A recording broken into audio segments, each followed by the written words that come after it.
राधे राधे ये क्यों कहते लोग वृंदावन में? तो ऐसा हम मानते राधा नाम जो है वो मिश्री है और कृष्ण उसकी तरफ अपने आप खींचे चले आते हैं। इस फेज में मुझे पता चला कि भगवान शायद आपके एग्जामिनर भी है। मैं एक बात बोलती हूँ, अगर जीवन में कोई भी द्वंद्व चल रहा हो, कोई भी परेशानी चल रही हो, बस इतना कर लेना, अपना सारथी कृष्ण को बना लेना। हमको लगता है कि चीजें मिल रही हैं तो ही भगवान दे रहे हैं। अगर कभी भगवान कुछ चीजें वापस छीन भी रहे तो ये भी उनका एक वे है कुछ देने का। जो आपका अपना होगा वो सचमुच कभी जाएगा नहीं और जो मतलबी होगा वो कभी ठहरेगा नहीं। मेरी लाइफ का सबसे बड़ा चैलेंज गुस्सा ही है। ये मेरी जन्मपत्री में ही लिखा और ये मुझे बचपन से महसूस हो रहा है। किसी को भी अगर चाहिए कि मैं खुश हो जाऊं, इस चीज़ को भूल जाओ जन्मपत्री में क्या लिखा है। मैं अध्यात्म से जुड़ी हूँ, आज तक मेरी कोई जन्मपत्री नहीं। बचपन से एक माइंड में बात बैठ चुकी है, जो होगा भगवान की मर्जी से होगा।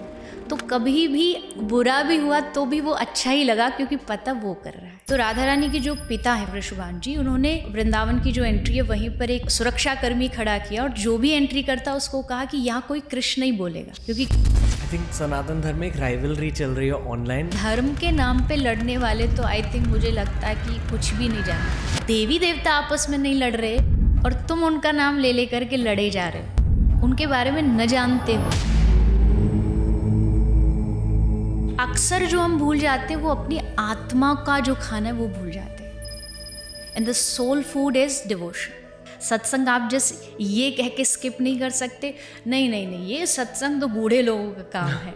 नहीं, ये आपका काम है। अगर आप चाहते हो आपकी लाइफ एकदम ट्रैक पर चले, खुशहाल रहे, आपको ये करना होगा।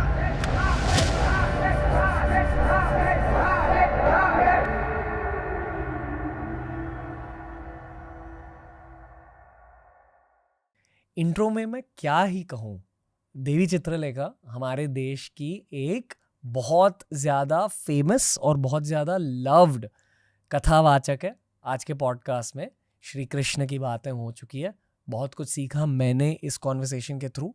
आई एम श्योर जो पॉजिटिव एनर्जी और जो स्पिरिचुअल कामिंग एनर्जी हमें फील हुई इस कॉन्वर्सेशन में देवी जी से बात करते हुए, वो आपको भी फील हो जाएगी।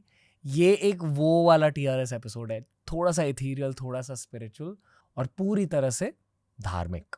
ये है हमारा एपिसोड देवी चित्रलेखा जी के साथ TRS पर।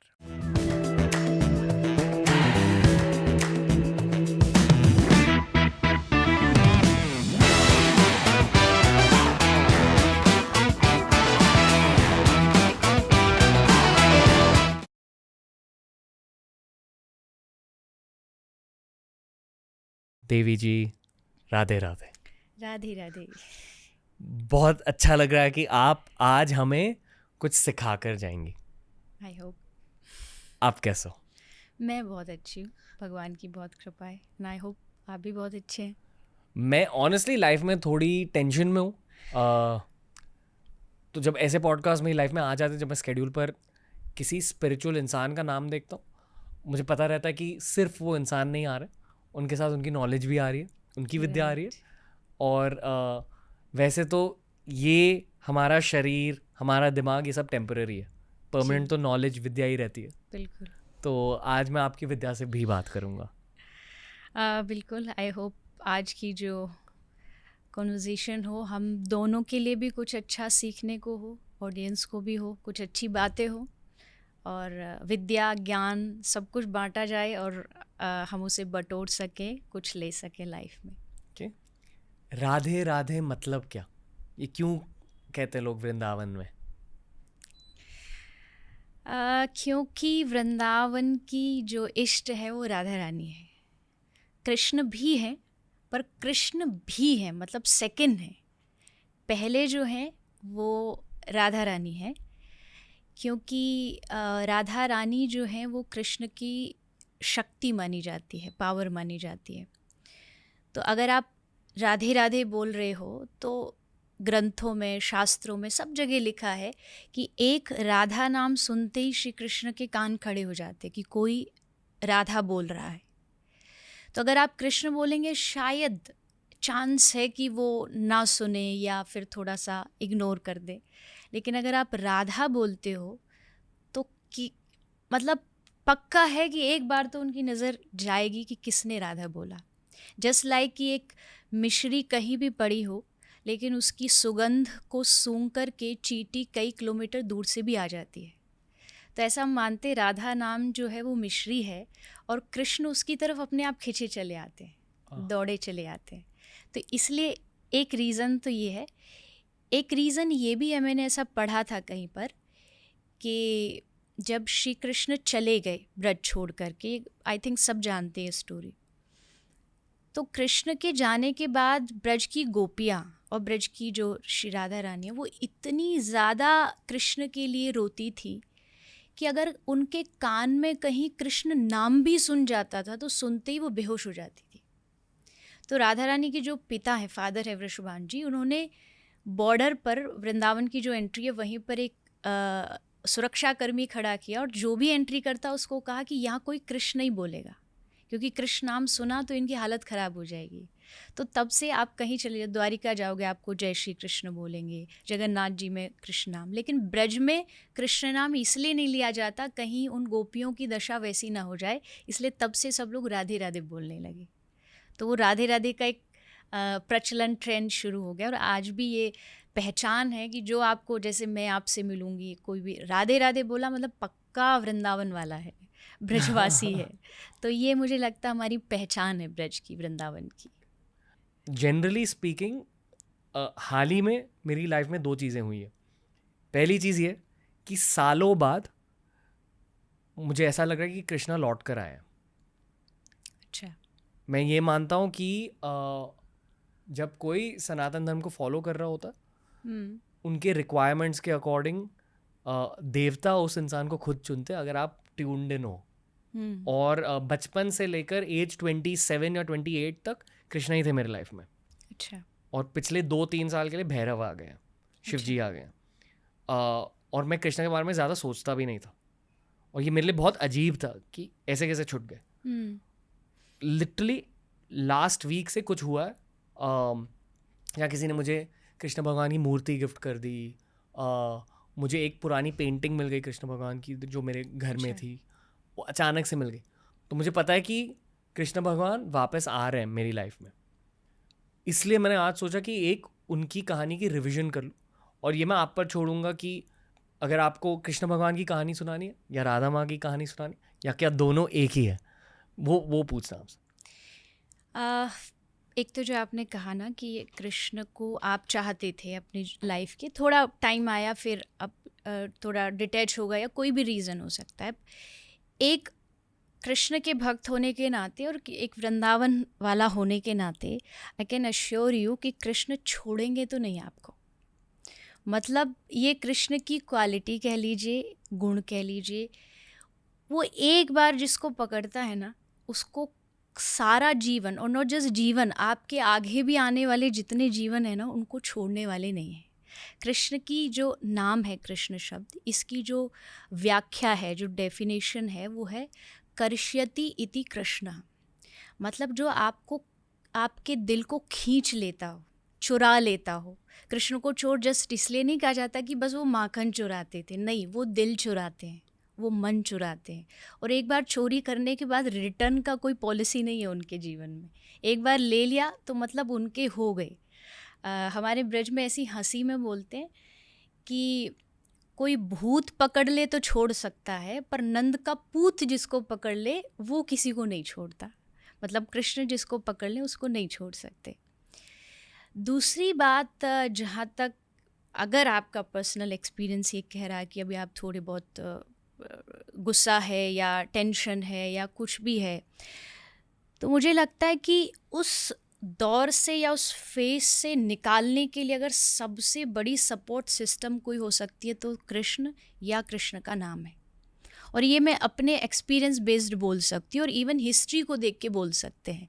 जहाँ एक तरफ महाभारत थी, कौरवों के पास बहुत, पांडवों के पास बहुत सारा कन्फ्यूज़न था, तो उन्होंने उस समय कृष्ण को चुना।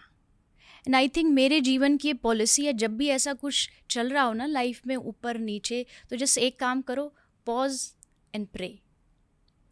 आप वहाँ थोड़ी देर ठहर जाइए और उसको सोचिए, उनके बारे में सोचिए, उनको जो आपने सुना है।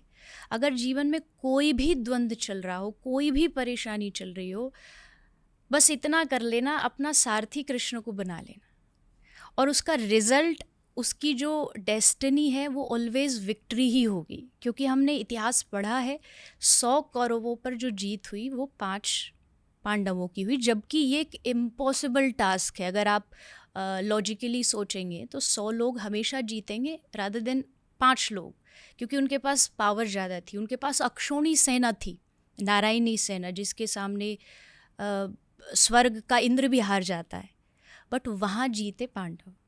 तो मुझे लगता आप नहीं, हम सबकी लाइफ में ऐसा एक टाइम फेज़ आता ही है जब आदमी थोड़ा सा कंफ्यूजिंग उसका दौर चलता है, तो उस समय कृष्ण से बेहतर सारथी कोई नहीं हो सकता। आपको कभी गुस्सा महसूस होता है? होता है, लेकिन ऐसा नहीं कि अगर मैं यहाँ बैठी हूँ तो अभी या मेरे माइंड में ऐसा चल रहा होगा। एक फेज़ हो सकता है 5 मिनट का, 10 मिनट का, और मे बी वो 5-10 मिनट का भी एक्सट्रीम लेवल वाला नहीं होता। जो लोग कुछ कहते हैं ना, भाई मेरा कंट्रोल नहीं है, नहीं मेरा कंट्रोल है। और मैं ये अक्सर बात कहती हूँ कि ऐसा नहीं, कंट्रोल सबके पास होता है, ऐसा कोई नहीं है जिसके पास कंट्रोल नहीं है। क्योंकि अगर गुस्सा कंट्रोल करने का पावर हमारे हाथ में नहीं होता, तो फिर हम अपने से जो बड़े पद पे होते हैं उन पर गुस्सा क्यों नहीं करते। लाइक हमारा बॉस है, उस पर हम गुस्सा क्यों नहीं करते, क्योंकि हमें पता 2 मिनट में फायर कर देगा। तो इसलिए हम उस गुस्से को वहाँ कंट्रोल कर लेते हैं, फिर जाके गुस्सा कहाँ उतारेंगे, जो वॉचमैन खड़ा होगा, क्योंकि हमें पता है उसका पावर शायद हमसे कम है। तो अगर हम वहाँ गुस्सा कंट्रोल कर सकते, इट मीन्स हम वहाँ भी कर सकते। ये पावर हमारे हाथ में, हम डिसाइड करते हैं खुद कि हमें कहाँ गुस्सा करना है, कहाँ नहीं करना है। तो आई थिंक इतना तो मैंने सीख लिया है कि कहाँ कब कितना कंट्रोल में रखना और कितना करना है। मेरी दिक्कत ये है कि मैं खुद पर गुस्सा हो जाता हूँ मेनली, कभी कभी दूसरों पे, पर बहुत रेयर होता है वो। पर मोस्टली अंदर ही अंदर आग जल रही होती है।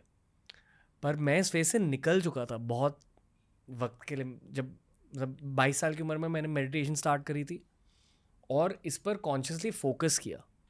मैं मानता हूँ कि हर इंसान की लाइफ में, एक्चुअली एस्ट्रोलॉजी में भी एक चीज़ होती है कि हर इंसान की लाइफ में एक चैलेंज दिया जाता है। तो मेरी लाइफ में मेरा वो चैलेंज मार्स है, मंगल है। अच्छा। तो मेरी लाइफ का सबसे बड़ा चैलेंज गुस्सा ही है। ये मेरी जन्म पत्री में ही लिखा है और ये मुझे बचपन से महसूस होता है। अब दूसरों पर गुस्सा इतना नहीं होता है, कभी कभी होता है, पर बहुत रेयर है। खुद पर ही है, अंदर ही अंदर आग जल रही है। तो मैं कोशिश करूंगा आज उस आग को बुझाने की आपकी कथा के थ्रू। आई होप, कृष्ण तो है ही ऐसे, कृष्ण की शक्ति ऐसी है। मैं कहती हूँ कि चिंता करे तो मिले बीमारी, और चिंतन करे तो मिले बिहारी। मतलब कृष्ण का चिंतन करोगे तो आपको ऑटोमेटिकली लाइफ में कहीं भी कोई भी स्ट्रेस, कोई भी टेंशन होगी। मैं ये नहीं कह रही कि नहीं होगी, ये लाइफ है ही ऐसी कि यहाँ चीज़ें हमेशा बदलने के लिए ही बनी हैं। चीज़ें बदलती हैं, रिश्ते बदलते हैं, लोग बदलते हैं, सिचुएशंस बदलती हैं, बट उन सिचुएशंस में भी एक इनर स्ट्रेंथ जो होती है ना, वो सबसे ज़्यादा ज़रूरी होती है। और वो आपको बाहर के प्रोडक्ट्स नहीं दे सकते, कभी भी नहीं दे सकते। द रीज़न इज़, आज हम लोग जो सबसे ज़्यादा दुखी हैं वो इसीलिए है कि वो स्ट्रेंथ हम बाहर से पाने की कोशिश कर रहे हैं। लाइक किसी लग्जरी आइटम से, शायद मेरे पास आईफोन होगा तो मैं खुश हो जाऊंगा, शायद मेरे पास ये वाली गाड़ी होगी, उसको हमें लगता है कि उससे हमें इनर पीस मिलेगा, लेकिन वो नहीं मिलता है, मिलने के बाद भी नहीं मिलेगा। तो इट मीन्स कि कोई तो रीज़न है ना कि बाहर नहीं है वो, और अंदर हम देखते नहीं, अंदर हम जाने की कोशिश करते नहीं, अंदर हम जो हम कृष्ण की बातें अगर करेंगे तो उसको हम जानने की कोशिश नहीं करते। अगर भगवान की बातें भी कोई आती है तो हम सबसे पहले उसको फॉरवर्ड और स्किप करके आगे बढ़ जाते हैं, और हमें लगता है कि हमारा जीवन खुशियों से भरा होना चाहिए। नहीं हो सकता। आपको उसके लिए कृष्ण या कृष्ण कथा या भगवान की जो बातें होती हैं, ये आपकी लाइफ का फूड है, आपकी सोल का फूड है। देयर 2 टाइप्स ऑफ फूड कि एक तो जो आपके शरीर को, बॉडी को स्ट्रेंथ देता है, वो हम हमेशा ध्यान रखते हैं, हेल्दी खाना है, हेल्दी ये करना है, बट अक्सर जो हम भूल जाते हैं वो अपनी आत्मा का जो खाना है वो भूल जाते हैं. And the soul food is devotion. वो डिवोशन भूलते ही फिर जो बीमारी, आज के टाइम में बीमारी शरीर की नहीं है, वो तो बहुत छोटी है. सबसे ज़्यादा आदमी यहाँ से बीमार है, वो यहाँ से उसका स्ट्रेस दूर नहीं हो रहा. तो वो तभी दूर होगा जब आप अपनी सोल को टाइम टू टाइम फीड करोगे. खाना देना पड़ेगा. सत्संग आप जस्ट ये कह के स्किप नहीं कर सकते, नहीं नहीं नहीं ये सत्संग तो बूढ़े लोगों का काम है. नहीं, ये आपका काम है. अगर आप चाहते हो आपकी लाइफ एकदम ट्रैक पर चले, खुशहाल रहे, तो आपको ये करना पड़ेगा. एंड वन लास्ट सजेशन, जो आपने कहा ना कि मेरी जन्म पत्री में लिखा है, मुझे पता है एस्ट्रोलॉजी एक बहुत बड़ा शास्त्र है. अगर खुश होने का किसी को भी अगर चाहिए कि मैं खुश हो जाऊं, इस चीज़ को भूल जाओ जन्म पत्री में क्या लिखा है.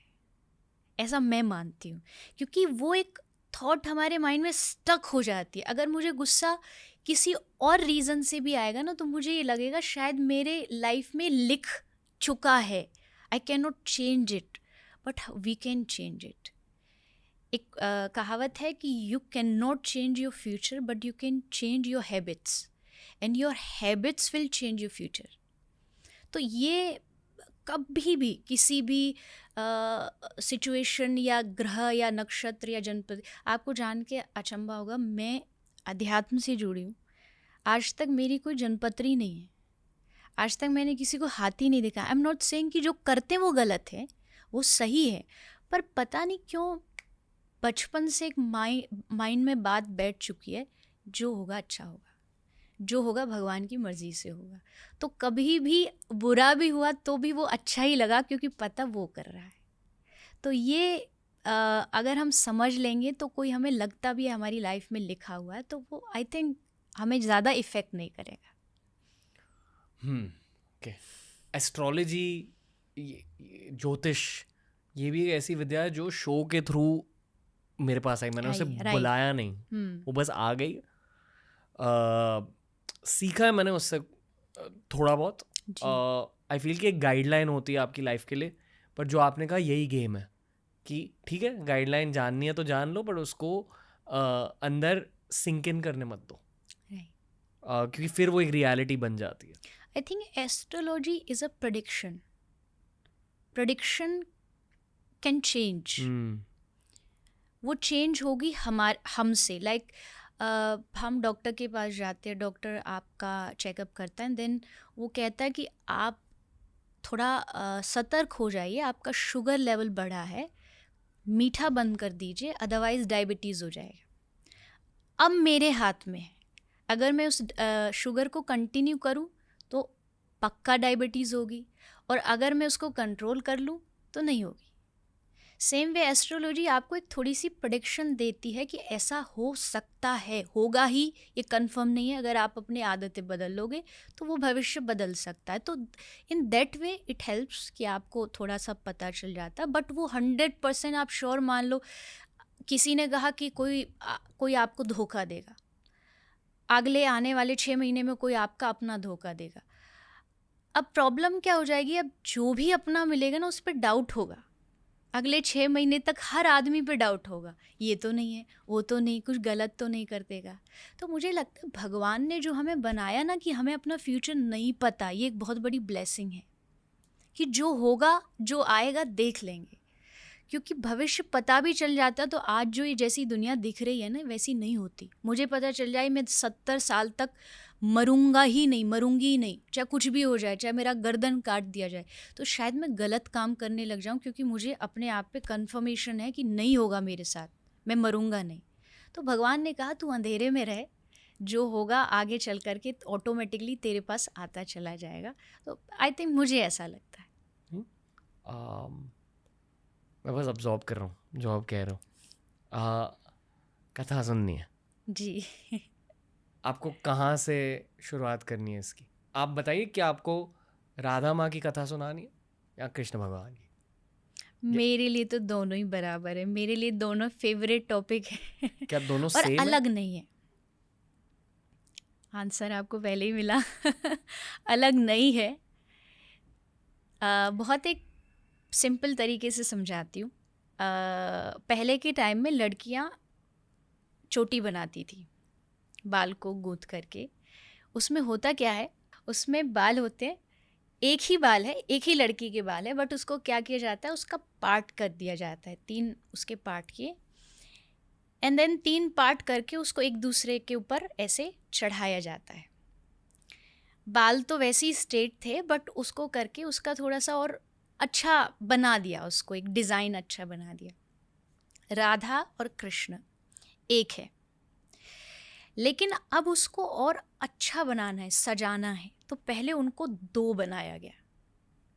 एक कृष्ण बने और एक राधा बनी, और फिर उन दोनों का जो मिलना है, वो जब दोनों मिले तो उससे फिर जो लीला बनी, जिसको कृष्ण लीला, महारास लीला, जो भी निकुंज लीला कहते, उससे फिर रस बढ़ा। वो थे एक ही, पर रस को बढ़ाने के लिए वो 2 बने, उन्होंने 2 रूप धारण किए, एंड देन फिर वो दोनों जाकर के एक में मिल गए। तो अलग वाला सिस्टम तो यहाँ है ही नहीं। अलग समझना उनको या अलग बोलना उनको, जैसे लोग बोलते हैं कि उनकी शादी क्यों नहीं हुई। अगर इतना ही प्यार था, इतना ही प्रेम था, तो शादी क्यों नहीं करी? तो मैं कहती हूँ कि शादी के लिए तो हमेशा 2 लोग चाहिए, तब तो शादी होगी। जब 2 थे ही नहीं तो शादी कैसे कर लोगे? वो दोनों एक ही थे, आप अपने आप ही से शादी नहीं कर सकते, यू नीड अ पर्सन। तो वैसे ही राधा कृष्ण, अगर इसकी भी आप जानना चाहते तो हाँ, राधा कृष्ण की शादी हुई थी, हमारे शास्त्रों में लिखा है, गर्ग संहिता में लिखा है, कृष्ण राधा रानी का शादी हुई। आज भी वृंदावन में वो जगह है, लोग जाते दर्शन करते। अगर आप उस नज़रिए से देखना है तो वहाँ भी राधा कृष्ण की है। तो इसको लोगों ने एक तो थोड़ा कम समझा नहीं, उसका रीज़न ये कि समझाने वाले कम थे।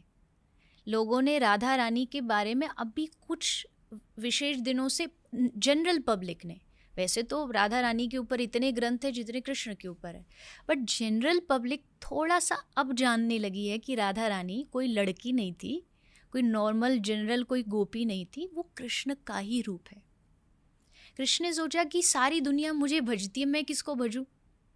अरे मैं भी तो चाहता हूँ ना कि मैं किसी का आंख बंद करके ध्यान करूँ, लोग मेरा ध्यान करते हैं, मैं किसका करूँ? तो उन्होंने कहा मैं राधा का करूँगा, मुझसे ऊपर मैं अपनी एक शक्ति का निर्माण करूँगा जिसका नाम राधा होगा, और मैं उनका ध्यान करूँगा। अगर डीपली अगर आप नॉलेज में जाओगे ना राधा कृष्ण की में, तो एक टाइम आएगा कि आपकी ज़ुबान पे कृष्ण भी भूल जाओगे, जिस राधा राधा रहेगा। इतना रस है उनके नाम में, और उनकी भक्ति में इतना रस ब्रजभूमि में बताया और बोला जाता है। बचपन में एक इस्कॉन की किताब मेरे पास थी, पता नहीं कहाँ से आई थी, जहाँ एक्चुअली स्टोरी फॉर्म में बच्चों के लिए बताया गया था। हाँ, और वो मेरे इमेजेस है कृष्ण भगवान के, बाल कृष्ण के। आप एक स्टोरी फॉर्मेट में बता सकते हो कृष्ण भगवान के जन्म से लेकर जहाँ तक भी आपको चाहिए कि एग्जैक्टली क्या हुआ? और ये कुछ लोग मानेंगे कि हर किसी को पता है ये कहानी, पर ये सच नहीं है। मेरे कुछ दोस्त हैं क्रिकेट में, फिल्मों में, जब वो ऐसी बातें मेरे साथ करते हैं, पहले तो ऐसी बातें वो खुलकर नहीं करते कैमरे के सामने। रिलीजियस टॉक से बहुत सारे लोग डरते हैं, पर वो मुझसे पूछते हैं कि क्या आपके पास ऐसा कोई वीडियो है जहां आप एकदम बेसिक वाली स्टोरी समझा सकते हो? तो ऐसे वीडियोस हैं यूट्यूब पर ऐसे पॉडकास्ट नहीं है, तो मैंने सोचा कि आज के पॉडकास्ट में वही करते हैं, जो एकदम बेसिक वाली कहानी है वो सुनाइए। आई एम श्योर कि यहाँ भी इन चारों ने शायद वो बेसिक वाली कहानी नहीं सुनी है, करेक्ट? नहीं सुनी। पहली बात तो हमने जिस देश में जन्म लिया है ना, मुझे लगता है कि जब बच्चे का जन्म होता है तो जैसे हम उसको समझाते हैं, बताते हैं। आज के छोटे से बच्चे से पूछो कि तुझे क्या बनना है, तो कहेगा मुझे जेम्स बॉन्ड बनना है, मुझे स्पाइडरमैन मेरा रोल मॉडल है, हीरो है। क्यों? क्योंकि हम उनको वही स्टोरीज़ सुनाते हैं, समझाते हैं। अगर बचपन में उनको ये सुना दिया जाए ना कि कृष्ण ने 6 दिन के जब वो थे तो उन्होंने पूतना को मार दिया था, तो मुझे लगता है बच्चों के रोल मॉडल कृष्ण बन जाएंगे, उनके लिए सुपर हीरो कृष्ण बन जाएंगे। क्योंकि इस देश में सबसे बड़ा सुपर हीरो कोई है तो वो कृष्ण ही है। उसने जो किया वो आज तक कोई नहीं कर पाया। तो शुरुआत अगर करें उनके जन्म की, जो जन्म भी आई थिंक रॉन्ग वर्ड होगा, उनके अवतार की, क्योंकि जन्म इन अवतार हमारा जन्म हुआ है क्योंकि हमको भेजा गया है ज़बरदस्ती। वो आए हैं अपनी मर्जी से, हमें भेजा गया है, हमें भेजा गया है, हमें इस कुएं में डाला गया है। मैं एक बात कहती हूँ कि अवतार और जन्म में ये फ़र्क है। ये संसार एक कुआं है, इसमें हमें कोई गिर गए, हम पैर फिसल गया या गलत कर्म हो गया हमसे, हम गिर गए। अब जो कुएं में गिर गया उसको बचाने के लिए एक आदमी कुएं में उतरता है। तो जो पहले गया उसको गिरा बोलेंगे कि ये कुएं में गिर गया, और जो दूसरा उसको कहेंगे कुएं में उतरा है बचाने के लिए। कुएं में गिरने से पहले हम क्या थे और हम कहाँ थे? इसी में भटक रहे थे, अलग अलग फॉर्म लेके भटक रहे थे। शास्त्र कहते 84 लाख योनियाँ, 84 लाख योनियों में हर टाइम हम ये कपड़े, ये कॉस्ट्यूम चेंज करते हैं, अलग अलग नाम मिलता है, अलग अलग माँ बाप मिलते हैं, अलग अलग जगह मिलती है। शायद पशु भी बन सकते, पक्षी भी बन सकते, कोई भी बन सकते। तो हम यही घूम रहे हैं, इसी सर्कल में सब लोग घूम रहे हैं। 84 लाख का जो एक सर्कल है उससे एग्जिट करने का एक ही पॉइंट है, and that is human life, मनुष्य जन्म। मनुष्य जन्म में आप बाहर जाते हो, अदरवाइज तो इसमें चक्कर लगाते रहेंगे। तो गिरे हैं और भगवान अवतार लेके हमको गिरे हुओं को निकालने के लिए आते हैं। कृष्ण आए, राम आए, वो इसलिए आए कि ये इतने जो भटक रहे हैं, दे नीड अ सपोर्ट। हम जाएंगे, हम खुद जाके अपने हाथ से उनको बाहर निकालेंगे, इसलिए भगवान का अवतार होता है। भगवान के 24 अवतार हैं, हमारे सनातन धर्म में मानते हैं भगवान के 24 अवतार हैं। 23 अवतार हो चुके हैं, एंड जो 24वां है वो होगा कली के लास्ट में, कल की अवतार। 24 फॉर्म लिए भगवान ने, उसका रीज़न ये भगवान जानते सबका इंटरेस्ट अलग अलग है। किसी को भगवान बहुत शांत वाले अच्छे लगते हैं, उनके लिए भगवान राम जी बन गए मर्यादा में। कोई ऐसा है जन नहीं जिसको थोड़ा सा नाचना, गाना, हंसना ये सब पसंद है, तो भगवान ने कहा लो मैं एक ऐसा अवतार लेता हूँ जिसमें मैं नाचूंगा भी, मैं हंसूंगा भी, मैं गाऊंगा भी, मैं आपका हाथ पकड़ के नाचूंगा भी। तो उन्होंने कृष्ण अवतार लिया। कृष्ण को अगर आपने सुना हो, आप जैसे अध्यात्म की नॉलेज रखते हो, कृष्ण को पूर्णावतार कहा गया है। पूर्ण मतलब he is a complete man, हर चीज़ है उसके भीतर, उनके अंदर हर रस है। वो खुशी में खुश भी होते हैं, तो वो गोपियों के और ब्रजवासियों की याद में जब रोना होता तो खुल के रोए भी हैं। कोई ये नहीं कह सकता कि भगवान हो कि तुम कैसे रो सकते हो। भगवान ने कहा जो मुझसे प्रेम करेगा मैं उसके लिए रोऊंगा, कोई मुझसे मेरे पास आएगा मैं उसका हाथ पकड़ के खूब नाचूंगा। तो वो है कृष्ण, मतलब एक कंप्लीट मैन है, सारे रस हैं कृष्ण के भीतर। तो इसलिए भगवान ने वो अवतार लिया। मैं एक लाइन कहती हूँ कि और देवी देवताओं को मन देना पड़ता है, कृष्ण को देना नहीं पड़ता, कृष्ण खींच लेता है। कृष्ण अपने आप को अपनी ओर जोड़ लेते हैं, लगा लेते हैं। इसलिए भगवान ने कृष्ण अवतार लिया। माता पिता भगवान के बने, और ये जितने भी, एटलीस्ट किसी ने कोई स्टोरी नहीं जानी हो, इतना तो पता होगा कि कृष्ण की माँ है यशोदा, बाबा है नंद बाबा है, और भी ग्वाला है, सखा, उनके फ्रेंड्स थे मधुमंगल। ये जितने भी लोग हैं ना, ये सब भगवान के ही सारे मेंबर्स हैं। जैसे कोई एक बड़ा प्रेसिडेंट कहीं जाता है तो वो अकेला नहीं जाता, वो पूरा अपना काफिला ताम झाम सब साथ लेके जाता है। तो भगवान ने भी सोचा मैं क्यों अकेला हूँ, मैं भी सब कुछ साथ लाऊंगा। तो जितने भी लोग हैं, इवन भगवान की स्टोरी में जो भगवान के विलेन भी हैं ना, वो भी सब उनके दोस्ती है। अगर आप रावण की बात करें, रावण, कुंभकर्ण, ये पिछले जन्म में कृष्ण के द्वारपाल थे, जय और विजय, वही शिशुपाल बने। तो विलेन भी भगवान के ही हैं। आप ये कह लीजिए जैसे मूवी होती है तो मूवी में पर्दे पे दिखता है कि एक दूसरे का दुश्मन है, ये बहन है, भाई है, बट बैक स्टेज जाके सब एक साथ कॉफ़ी पी रहे होते हैं, बस उनका रोल है वो अदा कर रहे हैं। वैसे ही कृष्ण के जितने भी ये रिश्ते नाते हैं, ये सब भगवान के अपने ही लोग थे। इवन यहाँ तक कि भगवान नॉट जस्ट लोग, भगवान अपना जगह, अपना स्थान भी साथ लेके आए। स्थान मतलब वृंदावन। तो भगवान वृंदावन में जैसे रहते हैं अपने धाम में, वैसा ही वृंदावन भगवान धरती पे उतार के लाए। वहाँ यमुना जी, गोवर्धन जी, ये सब जो हमें देखने को मिलता है, ये एग्जैक्टली भगवान के धाम में भी है। वहाँ से भगवान उतार के लाए। तो इस तरह आए, फिर उनकी लीला शुरू हुई। बचपन में पूतना, सक्टासुर, बकासुर, अघासुर, ये सब नाम हैं दैत्यों के, राक्षसों के। भगवान ने इनको अलग अलग तरीके से मारा। आई थिंक मैं सुनाऊंगी तो 4-5 घंटे आपके पॉडकास्ट के उसी में निकल जाएंगे। बट बेसिकली ये है कि ये सब भी भगवान के ही पार्षद थे, दूत थे।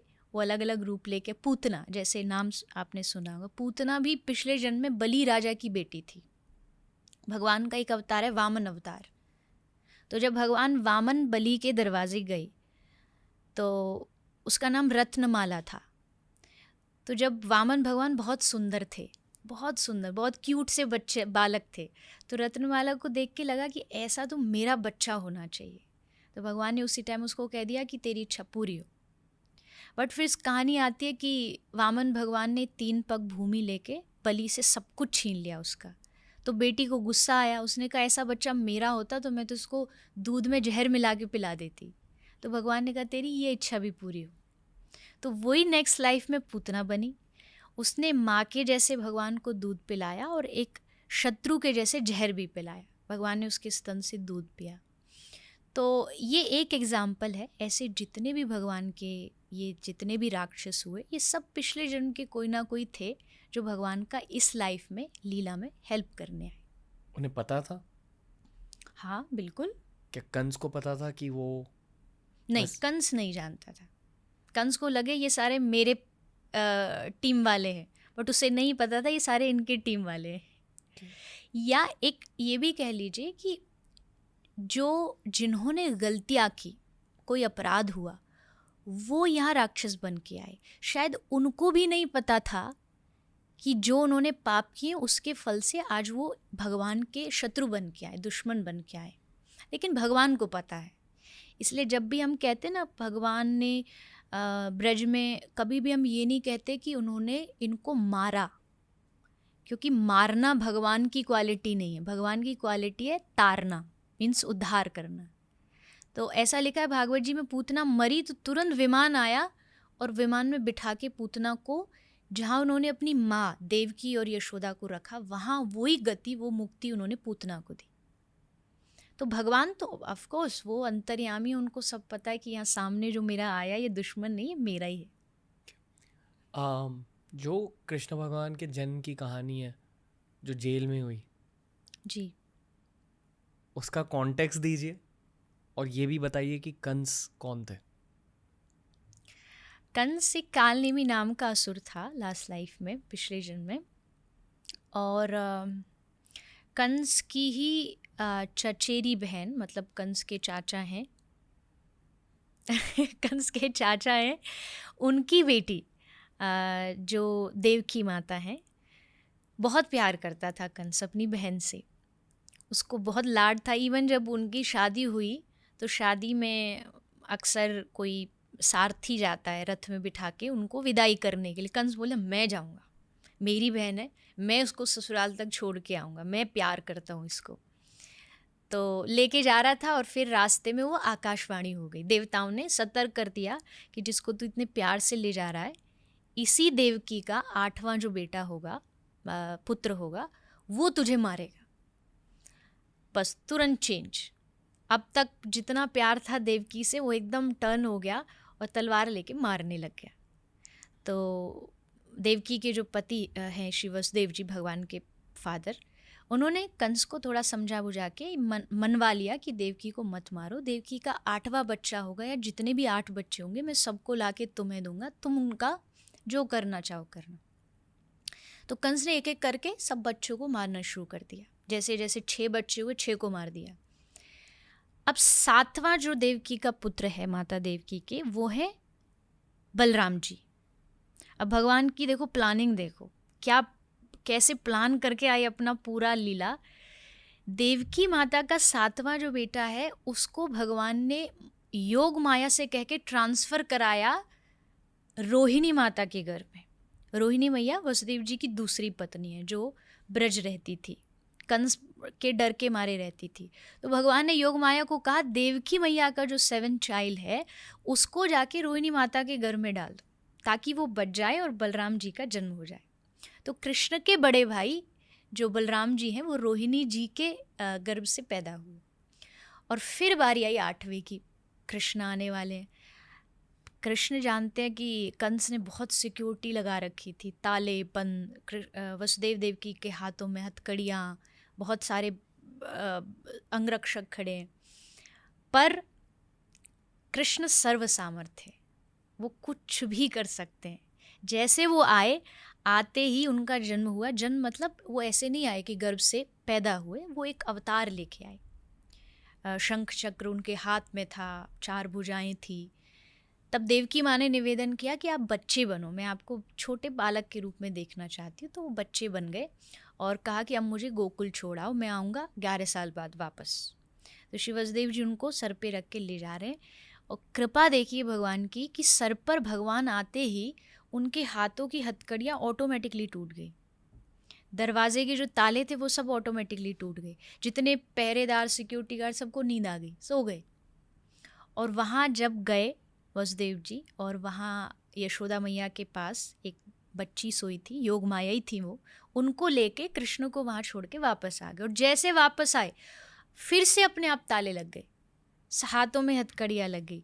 तो इसके लिए मैं एक बात यहाँ कहती हूँ कि जीवन में माया आएगी तो बंधन लग जाएंगे, और जीवन में अगर कृष्ण आएंगे तो सारे बंधन अपने आप टूट जाएंगे। भगवान कृष्ण की ये पावर है, ये शक्ति है। तो इस तरह रात ही रात में पूरा प्लान करके भगवान मथुरा से ब्रज पहुंच गए, गोकुल पहुंच गए। कंस को पता भी नहीं लगा कि कब में पूरी रात में, क्योंकि उसने तो सब तैयारी कर रखी थी। बट कृष्ण वहाँ पहुँचे और फिर वहाँ जाके उनकी आगे की जो जन्म की लीला है वो शुरू होती है। क्या है जन्म की लीलाएं? जन्म की लीलाएं बहुत सारी हैं, बट स्पेशली जब कृष्ण का जन्म होता है तो जितने भी देवी देवता हैं उनका भी एक बड़ी अजीब बात है ना कि जो जगत को चलाता है अब वो खुद चलना सीखेगा। जो जगत को बोलना की शक्ति देता है वो खुद बोलना सीखेगा। तो ज़रा हम भी जाके तो देखें मतलब क्या कैसे हो रहा है। तो जितने भी देवी देवता हैं सब रूप बदल बदल के आए वहाँ पे। कोई गोपी बन के आया, कोई ग्वाला बन के आया, और सब बस एक बार कृष्ण को देखना चाहते हैं। वो पल्ले में, छोटे से पल्ले में वो सोए हुए हैं, एक झलक पाना चाहते हैं, बस उनको दूसरा कुछ नहीं करना। और उस झलक में भी क्या, कृष्ण की मुस्कुराहट देखना चाहते हैं। क्योंकि इस दुनिया में अगर सबसे सुंदर कोई मुस्कुराना जानता है तो वो कृष्ण है। उनसे ज़्यादा सुंदर कोई मुस्कुरा नहीं सकता। एक कथा आती है, शायद जो सुनते होंगे कथा उन्होंने नाम सुना होगा। जरासंध एक राजा था, वो कंस का रिश्ते में ससुर लगता था। तो उसने मथुरा पर जब कंस मरा तो उसको लगा कि मथुरा पे तो कृष्ण राजा बन गया, तो उनको वो बार बार आक्रमण करने आ रहा है मथुरा पर। बार बार वो हार जाता है। 17 बार आया, भगवान ने 17 बार उसे हरा के भेज दिया। नेक्स्ट टाइम वो एक अपने दोस्त को साथ लाया लड़ने के लिए, जिसका नाम था काल्यवन। तो जरासंध ने काल्यवन को कहा तू मेरा साथ दे और कृष्ण को मार। तो काल्यवन ने पूछा मैंने तो देखा नहीं कभी भी कृष्ण को, तुम बताओ कैसा दिखता है कृष्ण, तभी तो मैं पहचानूंगा। तो जरासंध ने एक बहुत सुंदर बात कही। जरासंध कहता है कि युद्ध चल रहा होगा और उस सारी सेना में जो सबसे सुंदर मुस्कुरा रहा होगा, समझ लेना वही कृष्ण है। तो काल्यवन ने पूछा कि ये कौन सी बड़ी बात है, मुस्कुरा तो कोई भी अच्छा सकता है, स्माइल तो किसी की भी अच्छी हो सकती है। तो जरासंध ने कहा कि मुस्कुरा सकता है कोई अच्छी सिचुएशन में, जब उसके लिए सिचुएशन उसके हित में हो, बट जहाँ युद्ध चल रहा हो उस सिचुएशन में अगर कोई मुस्कुरा सकता है तो केवल कृष्ण है। महाभारत का युद्ध चल रहा है, वहाँ कृष्ण मुस्कुरा रहे हैं। तो मतलब कि कृष्ण की जो मुस्कुराहट है वो उनके जीवन का सबसे सुंदर पार्ट है। उसको देखने के लिए कृष्ण के जन्म पर सारे देवी देवता आते हैं, इवन लक्ष्मी जी भी आती हैं। लक्ष्मी जी ने सोचा कि है तो हमारे पतिदेव हस्बैंड, पर बालक रूप में आए तो हम भी जा करके ज़रा देखें कि कैसे दिखते हैं। तो लक्ष्मी, कुबेर, ब्रह्मा जी, शंकर जी सब आए। सब ने आकर के भगवान कृष्ण का दर्शन, शंकर भगवान आए। और जैसा आपने कहा, पहले भगवान कृष्ण को मानते थे, देन थोड़ा अब शंकर भगवान। दोनों अलग नहीं हैं, दोनों एक दूसरे के पक्के वाले दोस्त हैं, बेस्ट फ्रेंड हैं। हर जगह भागवत जी में या कोई भी ग्रंथ होगा, कोई भी कृष्ण कथा शिव कथा के बगैर पूरी नहीं होती, और शंकर भगवान की कोई लीला कृष्ण के बगैर पूरी नहीं होती। आई थिंक सनातन धर्म में एक राइवलरी चल रही है ऑनलाइन। ये राइवलरी को मैं नहीं समझ पाता, इसलिए मुझे खुशी हो रही है कि आपने ये बात कही, क्योंकि है तो सब एक ही। उनको पता ही नहीं है। धर्म के नाम पे लड़ने वाले तो आई थिंक, मुझे लगता है कि कुछ भी नहीं जानते। धर्म के नाम पे जो लड़ रहा है, देवी देवताओं के नाम पे, भगवान देवी देवता आपस में नहीं लड़ रहे और तुम उनका नाम ले लेकर के लड़े जा रहे हो, उनके बारे में न जानते हुए। रामचरितमानस में भगवान राम ने कहा कि मुझे वो प्रिय जो शंकर को भजता है, और शंकर कहते हैं मुझे वो प्रिय जो राम को भजता है। उन दोनों राइवलरी सोचना ही एक मूर्खता है। आप एक बहुत बड़ा पाप और एक बहुत बड़ा अपराध कमा रहे हो अगर आप ये कहते हो कि नहीं, तेरा वाला छोटा, मेरा वाला भगवान बड़ा है। नहीं, बिल्कुल भी नहीं। सबके लिए अपनी अपनी स्थान है। हाँ, ये हो सकता है कि अब मेरे लिए जो कृष्ण है वो कृष्ण ही रहेंगे, उनका प्यार जो उनके लिए वो रहेगा, वो मेरे लिए हमेशा अलग रहेगा। बट उसका मतलब ये थोड़ी ना कि जो दूसरे देवी देवता हैं वो मेरे लिए कोई वैल्यू या सम्मान नहीं। नहीं, बिल्कुल नहीं। तो ये राइवलरी करने वाले हाँ, ख़त्म करो। पाप मत कमाओ, उल्टा एक दूसरे को आप सपोर्ट करो। जब कृष्ण और शंकर एक दूसरे को कर सक, अच्छा अगर दोस्ती नहीं होती तो बताओ भगवान शंकर दर्शन करने क्यों आते कृष्ण के? वो भी तो कहते भाई मैं क्यों जाऊँ। और यहाँ पर दर्शन करने श्री कृष्ण आए। तो त्रेता में जब समुद्र पार करना था तो राम भगवान ने शंकर को अपना इष्ट बना के उनको बजा। तो ये भेदभाव हम में है, उनमें नहीं है। अगर उनको सचमुच चाहते हो शंकर भगवान खुश हो तो कृष्ण नाम लो, कृष्ण को खुश करना चाहते हो तो शिव नाम लो, तब वो खुश होंगे। उनकी खुशी इसी में, उनकी प्रसन्नता इसी में। Viral reel I hope viral से समझे लोग इसको समझे कि नहीं, ये ख़त्म करो, ये लड़ना झगड़ना, थोड़ा सा इजी हो जाओ भगवानों के नाम पर, इतना गड़बड़ मत करो संभालो अपने आप को। क्योंकि इससे होता क्या, देखिए ये तो चलो हंसने वाली बात हो गई, बट सारे दूसरे धर्म में जब ये बात पहुंचती है ना तो लोग फिर कहते हैं अरे कैसे आपस में ही लड़ रहे हैं, इनको पता ही नहीं क्या कौन शंकर, कौन कृष्ण, कौन राम। तो हमारा धर्म बहुत ज़्यादा फ्लेक्सिबल है, ये अच्छी बात है, बट उस फ्लेक्सिबिलिटी का फ़ायदा नहीं उठाइए। इतना फ़ायदा नहीं उठा दीजिए कि आप उसको मजाक बना के रख दो। मजाक नहीं है, it's a very serious thing, serious topic है। तो उसकी जो सीरियसनेस है, उसकी जो गंभीरता है, उसको समझना चाहिए। okay. मेरा गुस्सा ठंडा हो गया ये तो आई थिंक बेस्ट कॉम्प्लीमेंट होगा मेरे लिए अच्छा लग रहा है जान अभी, और अभी समझ आ रहा है कि किस न किस तरह से मेरी लाइफ में फिर से एंटर कर रहा है। जो भी आप कह रहे हो ना, मैं विजुलाइज कर रहा हूँ उस किताब के अकॉर्डिंग जो मैंने बचपन में पढ़ी थी। और वो फोटोज़ मेरे दिमाग में फिर से चल रहा है। और पता नहीं क्यों पर वो फोटोज़ मुझे एग्जैक्टली याद है। बहुत घूरता था उन फोटोज़ को, और वो फिर से रिप्ले हो रहे हैं मेरे दिमाग में।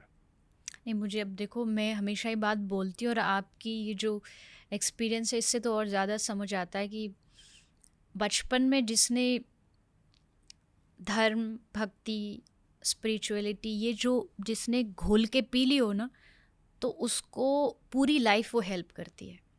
और आई थिंक आपका ये एक्सपीरियंस उसका बेस्ट एग्जाम्पल है। बचपन में हमको लगता है कि अरे ये बच्चा ही तो है, इसको क्या बताना भगवान के बारे में, अभी तो बड़ा होगा तब बताएंगे। बट शायद अब अगर आपको पिक्चर याद है, एग्जैक्ट पता है कि, तो आप सोचो कि वो बचपन की बातें, बचपन का अध्यात्म कितना ज़रूरी है। बचपन में बच्चे को जितना हम उसका, जैसे पोलियो की ड्रॉप, ये दवाई, वो चीज़ें देते, उसी तरीके से उनके कान, उनकी आँख, उनके ज़ुबान, सबके थ्रू आध्यात्मिकता डालनी चाहिए, क्योंकि वो उस समय एक तरीके का अध्यात्म को बीज बोना है। देन फिर एक दिन आएगा कि वो बीज बढ़ते बढ़ते विशाल पेड़ बन जाएगा। तो मुझे लगता है पॉडकास्ट बन जाएगा। पॉडकास्ट बन जाएगा, तभी तो आप यहाँ इस कृष्ण की बातें कर रहे हैं। मुझे ना अक्यूज़ किया जाता है कि इतनी ज़्यादा रिलीजियस बातें क्यों करते हो, मैं इस वजह से करता हूँ कि बचपन में भी ऐसी बातें करता था। अगर आपको इस चीज़ का कोई एक्यूज़ कर रहा है ना, तो आप बहुत लकी हो। बहुत लकी हो, क्योंकि इस दुनिया में एक्यूज़ तो सबको ही किया जाता है, किसी को किसी चीज़ के लिए, किसी को किसी चीज़ के लिए। बट अगर आपको किसी पॉजिटिव चीज़ के लिए बोला जा रहा है ना, तो आप समझो ये भगवान की ब्लेसिंग है, ये भगवान का आशीर्वाद है। तो किसी के कहने से मैं तो ये कहूँगी कभी नहीं रोकना, क्योंकि ये हमारी पहचान है। अगर किसी के डर से हम धर्म की बातें करना बंद कर दे, तो हमसे ज़्यादा पागल कोई नहीं होगा। अरे जो मैं हूँ, जिसके लिए मेरा जन्म हुआ है, अगर मैं उसके बारे में बातें नहीं करूँ तो क्या करूँ? भगवान की बातें नहीं करेंगे तो किसकी बातें करेंगे? मैं कथा में कहती हूँ, अगर अपनी लाइफ को अच्छा बनाना, एक काम करो, जब अकेले हो तो कृष्ण से बातें किया करो, और जब सबके साथ हो तो कृष्ण की बातें किया करो। भगवान से बात करो या भगवान की बात करो। अगर आप भगवान की बात कर रहे हो तो कभी भी किसी भी लाइफ के मोड़ पर आप एटलीस्ट हारोगे तो नहीं, कभी नहीं हार सकते। अगर आपके लाइफ में आध्यात्मिक स्पिरिचुअल बातें हैं, धर्म है, तो मैं तो यही कहूँगी कि बस करते रहिए। लोगों के कहने से कुछ नहीं होगा। और किसी ने मुझे यूज़लेस कहा तो क्या मैं यूज़लेस हो जाऊँगा? किसी ने मुझे कहा कि इसको अक्ल नहीं है, तो क्या सचमुच मुझ में अक्ल नहीं होगी? तो ये तो लोगों के अपने अपने ओपिनियन है। धर्म की बातें जो नहीं करेगा लोग उसको भी बोलेंगे, धर्म की बात जो करता है लोग उसको भी बोलते हैं। तो अच्छा है ना कि बोल के सुने, एटलीस्ट बोल के सुनेंगे तो हमें लगेगा कि हमने कुछ किया और तब सुना। तो मुझे खुशी है कि आप धर्म की बातें करते हो। मुझे भी इन बातों से खुशी मिलती है, पर पता नहीं, आई डोंट नो कि ये कल्चर इंडिया में, अच्छी पता है कि ये कल्चर इंडिया में कहाँ से आया है। ये ब्रिटिश राज से आया है। जी, अंग्रेज चले गए पर अंग्रेजी सभ्यता यहीं छोड़ गए। अब भी ना मैं खुल के एक चीज़ कहूँगा ऑडियंस के सामने, बॉलीवुड वाले और क्रिकेट वाले जो सितारे हैं, स्टार्स और मेन प्लेयर्स, वो खुल के बातें करते हैं। हाँ जी, पर उनके आसपास जो लोग आते हैं उन्हें डराते हैं कि ऐसी बातें मत कर। नहीं करना, राइट। क्यों? क्योंकि हर किसी को इम्पोर्टेंट फील करना है अपने जॉब में। पर ऐसे कोई भगवान को नकार के इम्पोर्टेंट कैसे हो सकता है? हमें लिटरली पॉडकास्ट से ऐसी चीज़ें को एडिट आउट करने कहा जाता बोलते है। हैं। हाँ, कि ये हटा दो। तो कुछ लोगों से मैंने कहा कि यार ये मेन चीज़ है पॉडकास्ट में, ये क्यों हटाना? क्योंकि उनके अकॉर्डिंग ये उस स्टार के लिए या उस एथलीट के लिए बैड पीआर है। नहीं, देखो, मैं इतना कह सकती हूँ कि आप जो सांस भी ले रहे हो ना, ये किसी की उधारी है, आपको दी गई है। आपने इसको कहीं से कमाया नहीं है, ये कोई दे रहा है। और जो दे रहा है, आप उसी की एग्जिस्टेंस पर उंगली उठाते हो या आपको उसी के बारे में बोलने में शर्म आती है। तो बस इतना सोच लो, जिसने आपको इतना कुछ दिया है वो छीन भी सकता है, वो ले भी सकता है। इस घमंड में कभी नहीं रहना, कोई भी। मुझे तो नहीं पता किस पर जैसा आपने कहा एक्सपीरियंस बेस्ड होता है कि लोगों को लगता है कि इस बारे में, भगवान के बारे में, भक्ति, धर्म, ये सब बारे में, उसकी वजह से हम हैं।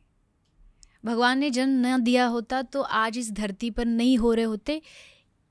इसी मोमेंट पर अगर वो एक सेकंड के लिए सांस रोक दे तो दुनिया के किसी बड़े से बड़े राजा या पैसे वाले आदमी में ताकत नहीं कि आपकी सांस वापस लौटा सके। तो इतना बड़ा इतनी बड़ी जो शक्ति है, इतनी बड़ी जो पावर है, जिसकी वजह से दुनिया में और आप चल रहे हैं, बोल पा रहे, आप उसके लिए बोलने में शर्माते हो नहीं। आपको तो उसके बारे में मतलब हर रोज़ सुबह उठ कर के खुद भी धन्यवाद देना चाहिए उसको कि उसने आपको एक और मौका दिया, एक और दिन दिया, और इवन आपको उसको खुल के लोगों तक भी पहुंचाना चाहिए। वो आपकी शक्ति बनेगा। भगवान के बारे में जो लोग बातें करते, आपने कभी किसी को देखा कि कोई संत या भगवान की बातें करने वाले डिप्रेशन की गोलियां खा रहा है? किसी संत को डिप्रेशन की गोलियां खाते कभी सुना हो? मैंने तो शायद नहीं सुना आज तक। जो भी होगा वो वही होगा जो भगवान से दूर होगा, क्योंकि उसको जीवन जीने का तरीका नहीं पता, इसलिए वो डिप्रेशन में गया, इसलिए वो डिप्रेस्ड हुआ है। तो उससे अगर आगे आपको बढ़ना है तो उधर तो आपको जाना पड़ेगा, भगवान की ओर जाना पड़ेगा। तो जो ऐसा सोच रहे हैं, आई थिंक वो ये पॉडकास्ट सुनेंगे तो नेक्स्ट टाइम वो भी ऐसे खुल के माइक पे बोलेंगे, नहीं मैं उठता हूँ, मैं पूजा करता हूँ, क्योंकि वो मेरी लाइफ का एक हिस्सा है। मैं उठता हूँ तो मुझे एहसास होता है कि वो है भगवान मेरे साथ में।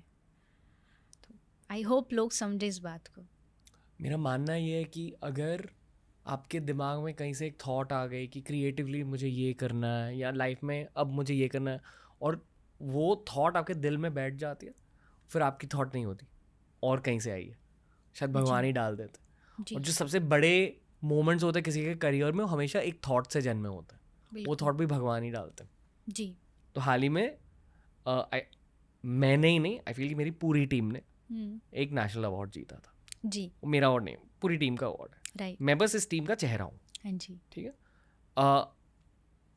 जब मैं स्टेज पर गया, नेचुरली मुझे ये लगा था कि मैं एक वो सेलिब्रेशन करूँगा तीर कमांड वाला। हाँ जी, मैंने वीडियो देखा था। बहुत लोगों को अच्छा लगा, और वो मैंने ऐसे नहीं सोचा था कि अरे यहाँ एक मस्त रील निकलेगा, एंगेज, ऐसे नहीं सोचा, बस वो करना था।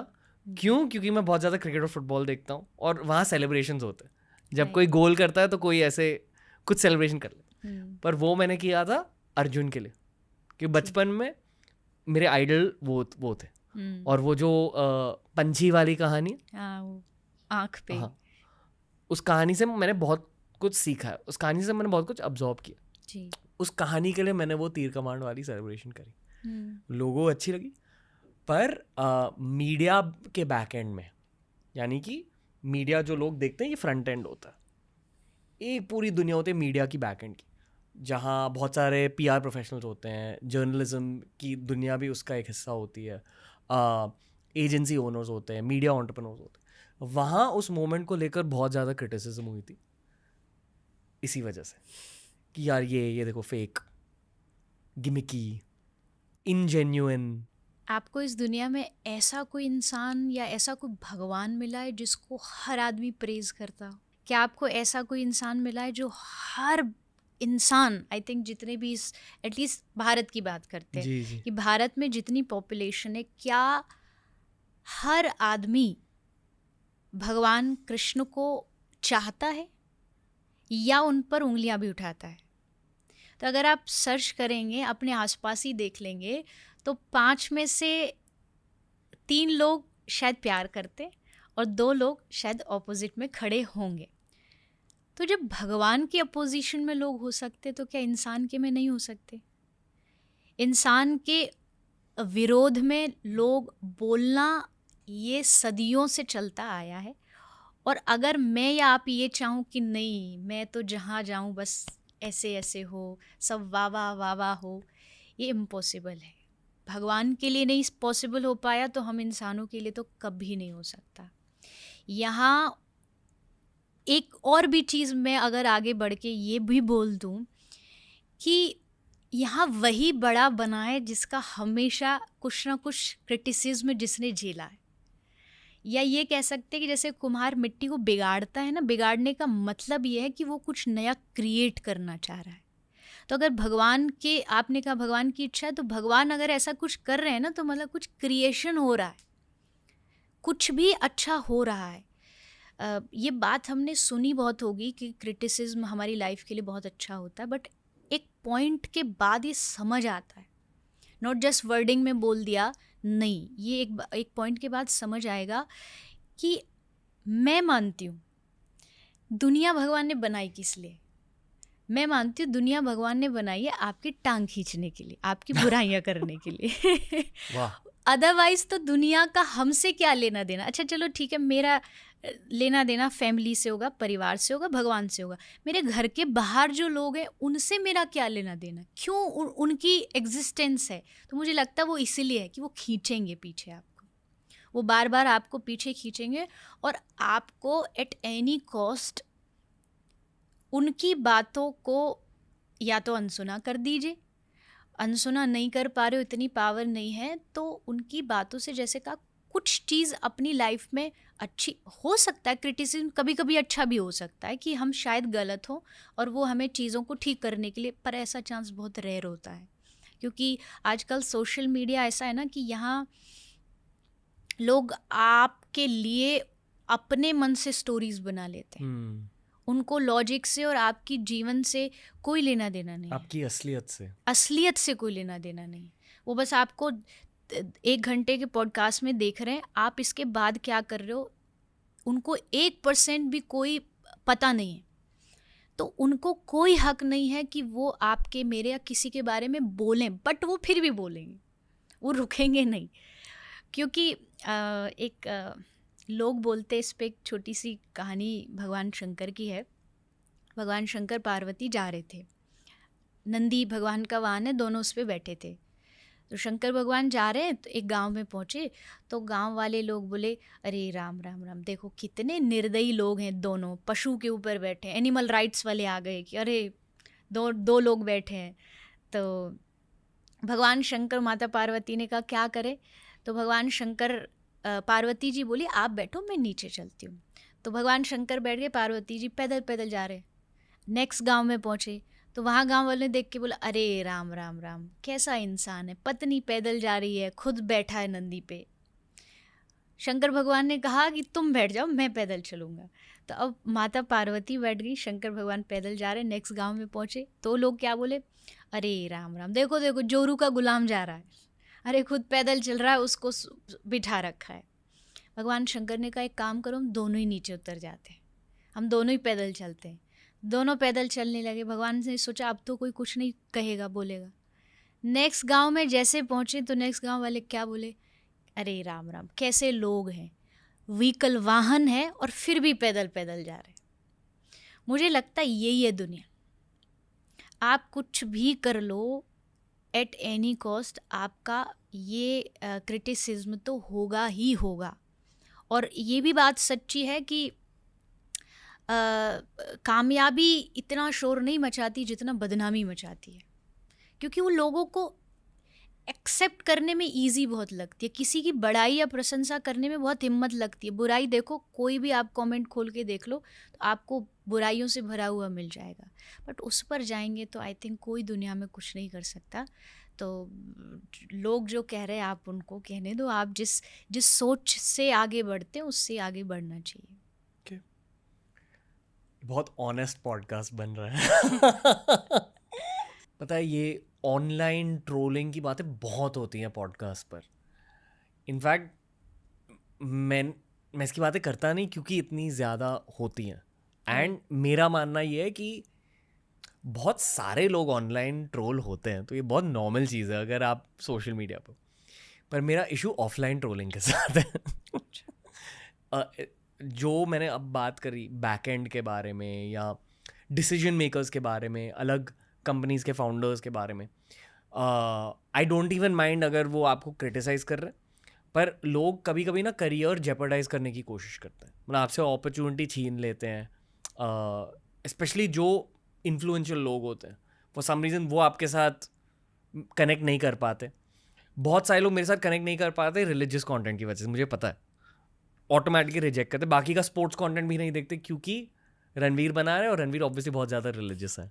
तो मेरे से बहुत सारे career opportunities I won't say छीने भी गए, पर मेरे हाथ से निकल गए। पर मैं ये भी भगवान का ही खेल मानता हूँ, शायद वो मेरे लिए बने ही नहीं थे। इसलिए मैं अब ऑफलाइन ट्रोलिंग की इतनी ज़्यादा बातें कर रहा हूँ, क्योंकि यहाँ मैं एकदम खुल के बैठ रहा हूँ। देखो आपको एक बात बताओ, पहली चीज़ तो जो आपका होगा वो आपसे कभी भी दुनिया का कोई भी आदमी छीन नहीं सकता है।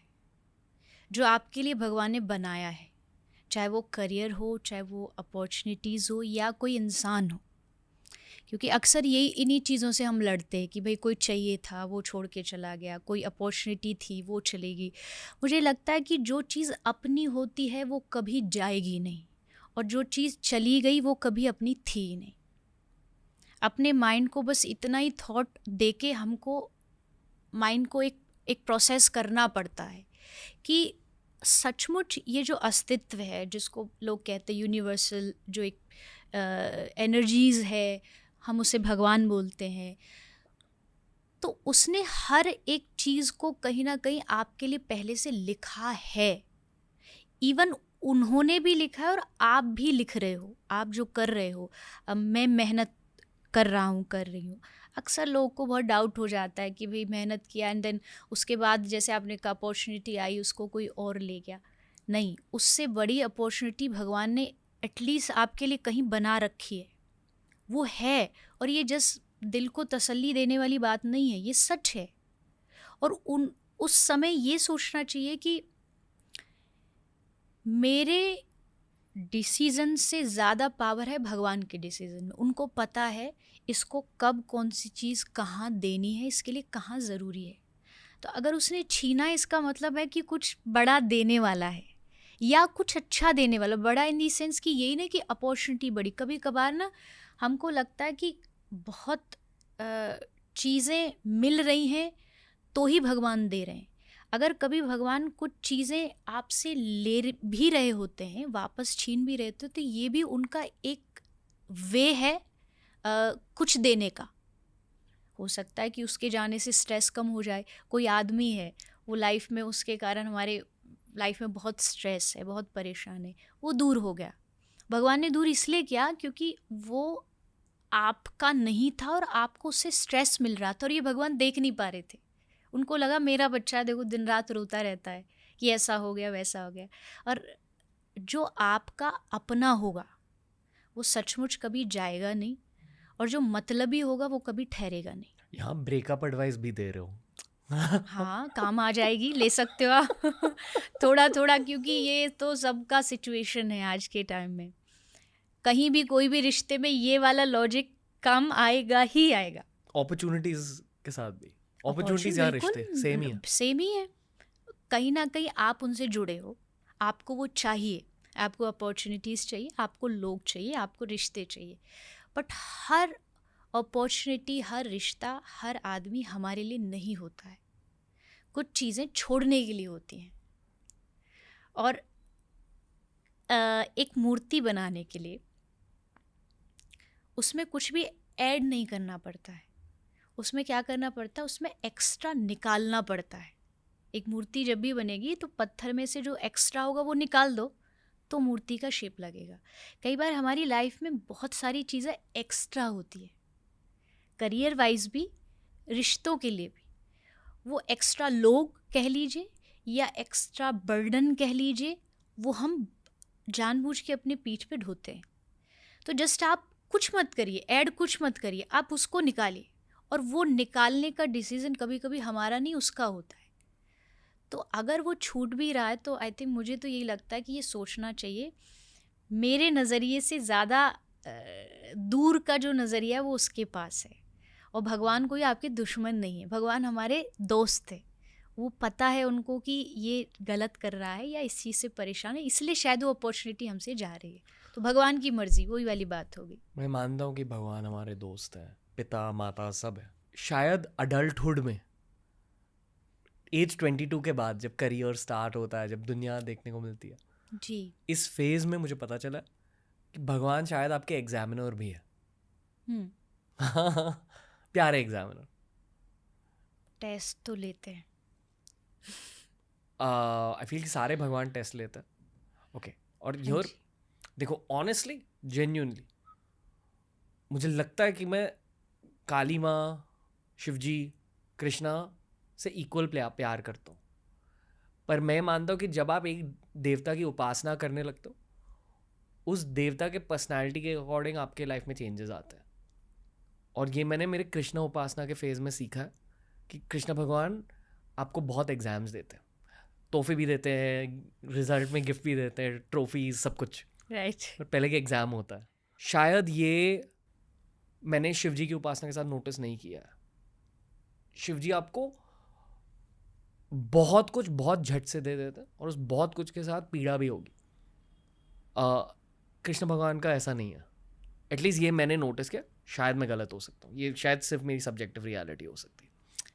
मैं एक बात बोलती हूँ, भगवान का देना कृपा है तो छीनना भी कृपा है। भगवत गीता में भगवान ने अर्जुन को ये बात बोली, आप जो बोल रहे हैं ना एग्जैक्ट वही बात है। अर्जुन ने पूछा, भगवान आप जिससे प्यार करते हो उसके साथ आप क्या करते हो? भगवान ने कहा कि करोमि बंधु विच्छेदम, मेरा जो प्यारा होता है, मैं जिससे प्यार करता हूँ, क्या करता हूँ, मैं उसके अपनों को सबसे पहले उससे दूर करता हूँ। ये कृष्ण के वचन है भगवत गीता के। फिर उसके बाद रिश्ते दूर हो गए। अब वो सोचेगा चलो कोई बात नहीं, रिश्ते ही तो दूर हुए, मैं जो कमा रहा हूँ, मेरी मेहनत, पैसा, ये सब मेरा है। तो भगवान ने कहा हरिष्ये तद्धनम सनई, मैं धीरे धीरे करके उसका धन, उसका जो भी उसने कमाया है, जो कोशिश कर रहा है, वो सब छीन लेता हूँ। तो अर्जुन ने कहा कि आप कोई दुश्मन थोड़ी हो अपने जनों के कि आप ये सब करते हो। भगवान ने कहा दुश्मन नहीं हूँ मैं, पर मुझे पता है जब वो सब जगह से हार जाता है ना, सब जगह से जब उसके रिश्ते सब छूट जाते, तब वो मेरे दरवाजे आता और दोनों हाथ उठा के समर्पित होके, सरेंडर होके कहता, भगवान मैं हार गया, अब तू संभाल, अब तेरी मर्जी। और जब ये वो वर्ड बोलेगा ना कि अब तू संभाल, फिर देखो, फिर वो लगाम जो अर्जुन वाली संभाली ना कृष्ण ने, वो हमारी संभालेंगे। अब निर्णय हमारा है, या तो सब कुछ छोड़ के, छूट करके आप तब भगवान तक जाना चाहते हो, या फिर आप पहले ही समझ जाओ कि मैं भगवान आपका हूँ, आप चाहे मुझे कुछ चीज़ों से दूर करो ना करो, मैं पहले भी आपका था, अभी भी आपका हूँ, आगे भी आपका रहूँगा। तो फिर भगवान को कुछ छीनना ही नहीं पड़ेगा, उनको पता है कि ये मेरा है, मुझे अपना मानता है। तो ये भगवान की एक तरीका है हमारा टेस्ट लेने का। अक्सर ऐसा टेस्ट जब कृष्ण लेंगे कि आपसे सब छीन लिया, तो लोग क्या करेंगे, हमारे धर्म में बड़ी फ्लेक्सिबिलिटी है, अच्छा कृष्ण नहीं काम कर रहा, चलो साइड में हटाओ, अब कोई दूसरा देवता ट्राई करते हैं। बट मुझे नहीं लगता ये प्रेम है। अगर आप कृष्ण से प्रेम करते हो, वो हज़ारों टेस्ट ले, आप तैयार हो उसके लिए, आप कहोगे कि तू लेता रहे परीक्षा, मैं देता रहूँगा, पर मैं तुझसे प्यार करना नहीं छोड़ूंगा। और मैं कहती हूँ कि आप ये कंडीशन भगवानों से ही क्यों रखते हो कि आप मेरी इच्छा पूरी करोगे तो ही मैं आपको प्यार करूँ। अक्सर आज किसी भी मंदिर चले जाइए, आप सिद्धि विनायक जा रहे हैं, आप तिरुपति जा रहे हैं, आप वृंदावन जा रहे, बहुत कम और गिने चुने लोग होंगे जिनको प्यार है इसलिए जा रहे हैं। वो इसलिए जा रहे हैं कि उनके जीवन के कुछ दुख संकट है और उन्होंने कहीं सुना है कि फलाने फलाने मंदिर में जाओगे, 2 नारियल चढ़ाओगे तो तुम्हारे दुख दूर हो जाएंगे। पर मैं मानती हूँ भगवान दुख दूर करने की कोई मशीन नहीं है। भगवान आपके साथ खड़े होंगे दुख में, ये कहेंगे कि तेरा दुख है, तेरा टेस्ट चल रहा है, मैं खड़ा हूँ। जस्ट लाइक एक जो कुम्हार होता है, वो मिट्टी के बर्तन बनाता है, घड़ा बन गया उसका, तो बाहर से उसको बजा बजा के टेस्ट करता है कि कच्चा तो नहीं है, बट भीतर वो उसमें हाथ डाल के उसको सपोर्ट भी देता रहता है कि टूट ना जाए। तो टेस्ट तो कर रहा है, पर वो सपोर्ट भी कर रहा है कि टेस्ट भी मेरा है और सपोर्ट भी मेरी है, दोनों चीज़ करेगा। ऐसे टेस्ट में एक इंसान का फेलियर क्या होता है? फेलियर ये होता है कि जब वो ये सोच ले कि भगवान सिर्फ मेरा टेस्ट ले रहे, साथ नहीं दे रहे। उसको ये सोचना होगा कि साथ दे रहे, या ये कह लीजिए उनको पता है कि आपके कंधे कितना बोझ सह सकते। एग्जाम्पल के लिए, कोई फादर अपने 2 बेटों के साथ मार्केट जा रहा है, एक बड़ा है लगभग 20-22 साल का, एक 4-5 साल 6 साल का बच्चा है, उसके बाद 2 पॉलिथिन है, एक में हैवी सामान है, एक में थोड़ा लाइट है, तो हैवी वाला किसको देगा? जो बड़ा है। क्यों? क्योंकि उसे पता है ये हैवी आइटम, हैवी वेट उठाने के लिए कैपेबल है। जो छोटा होगा उसको नहीं देगा, ये उसकी समझदारी है। तो अगर भगवान हमारा टेस्ट ले रहे हैं या हमारे कंधों पे कोई बोझ डाल रहे हैं, तो ही नोज कि ये इसके लिए कैपेबल है। कैपेसिटी से ज़्यादा कभी भी भगवान आपके कंधे पे बोझ नहीं डाल सकते। उनका ये तरीका है, प्यार करने का उनका तरीका है कि एक टाइम जा कर के, क्योंकि बिना जीवन में जब तक कोई हार्ड टाइम नहीं आए ना, तो आदमी लाइफ की सच्चाई को नहीं समझ पाता है। इसलिए हार्ड टाइम ज़रूरी है, और इसलिए भगवान दे रहे हैं उसको ये हार्ड टाइम, ताकि इससे उसके कंधे मजबूत हो। मेरी नज़रिए से अगर आप ये मानते हो कि टेस्ट चल रहा है, पर तू कितने भी टेस्ट ले ले, मैं तो नहीं छोड़ना तेरा पीछा, मैं तो पकड़ के पीछे बैठा हूँ, छोटा सा बच्चा हूँ। ये भी एक मुझे लगता है कि भगवान के सामने थोड़ा ना बच्चे जैसा बिहेव करना चाहिए, बालकपन जैसा, क्योंकि बच्चा कितनी भी गलतियाँ करे माँ बाप माफ़ कर देते हैं, एक इनोसेंस उसमें होता है। तो वैसा अगर आप बिहेव करोगे भगवान के सामने, तो भगवान जल्दी थोड़ा माफ़ कर देते हैं। हम क्या करते हैं, हमको इतना ज़्यादा मैच्योर बनने की आदत हो गई है दुनिया के सामने कि हम भगवान के सामने भी वही मैच्योरिटी दिखाते हैं, बट हम हैं नहीं, हमें बहुत गलतियाँ हैं। तो भगवान के सामने जाके कह देना चाहिए कि गलत हैं तो हैं, तुमको ऐसे ही एक्सेप्ट करना पड़ेगा हम जैसे हैं। तो फिर भगवान आसानी से माफ़ कर देते हैं और एक्सेप्ट भी करते हैं। जब आप पूजा करने बैठते हो, आप हर दिन पूजा करने बैठते हो जी, कितनी देर के लिए? मैं एक बात हमेशा कहती हूँ, मैं पूजा नहीं करती, मैं भगवान से प्रेम करती हूँ। पूजा का मेरा टाइम टेबल सिस्टम ऊपर नीचे हो सकता है। कोशिश कितनी होती? कोशिश, देखो मेरा जो संप्रदाय है वो है गौड़िया, चैतन्य महाप्रभु की संप्रदाय है। हमारी संप्रदाय में विशेषकर दिया जाता है, मोर देन पूजा से आपको चैंटिंग करनी होती है, जाप करनी होती है। तो मेरे दिन की शुरुआत इतना तो ज़रूर है कि आधा एक घंटे के लिए जिस हमारे घर भगवान की विग्रह है, मूर्ति है राधा कृष्ण, उसको हम रोज़ स्नान कराते हैं, वस्त्र बदलते हैं, उनकी सेवा करते हैं। फिर होती है नाम जाप, हरे कृष्ण महामंत्र, उसकी चैंटिंग होती है।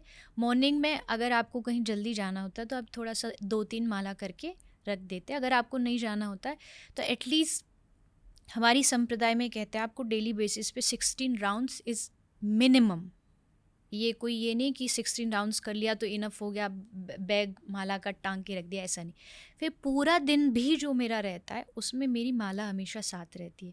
इवन जैसे भी मैं अब पॉडकास्ट में हूँ तो मेरी माला मेरे साथ रहेगी, जैसे टाइम मिला माला किया, या कई बार ऐसा भी होता है टाइम नहीं भी मिला फिर भी मेरे पास हाथ में माला रहती है। कई लोग मुझसे क्वेश्चन करते, मेरे घर वाले भी करते कि तुम जहाँ जा रही हो वहाँ तो माला कोई काम नहीं है, तो फिर वहाँ क्या काम? मुझे लगता है कि वो मेरे हाथ में रहनी चाहिए, वो मुझे एक पावर देती है। जैसे मेरे पास मेरे पॉकेट में 5,000 रुपये हैं, भले मैं खर्च ना करूं बट एटलीस्ट मुझे पता है मेरे पास, ज़रूरत पड़ी तो दे सकती हूँ, तो वो मुझे पावर देती है। इसलिए मेरा पूजा का घंटा निश्चित नहीं है कि इतने ही घंटे में पूजा करूँगी या इतना ही टाइम में पूजा करूँगी। मैं पूरा दिन जब जहाँ मौका मिलता है मैं भगवान का नाम जाप करती हूँ। मेरा सवाल ये है जी कि आपके प्रार्थना करने के वक्त हर किसी का एक पीक मोमेंट होता है नहीं, जहाँ प्रार्थना बहुत डीप चली जाती है। मेरा सवाल ये है कि उस मोमेंट में आपको दिखता क्या या महसूस क्या होता है? ये मेरा सवाल है। So I didn't mean to ask you about the puja in detail. हाँ, बट ठीक है, थैंक यू कि आपने बता दिया। ये इससे मैंने सीखा।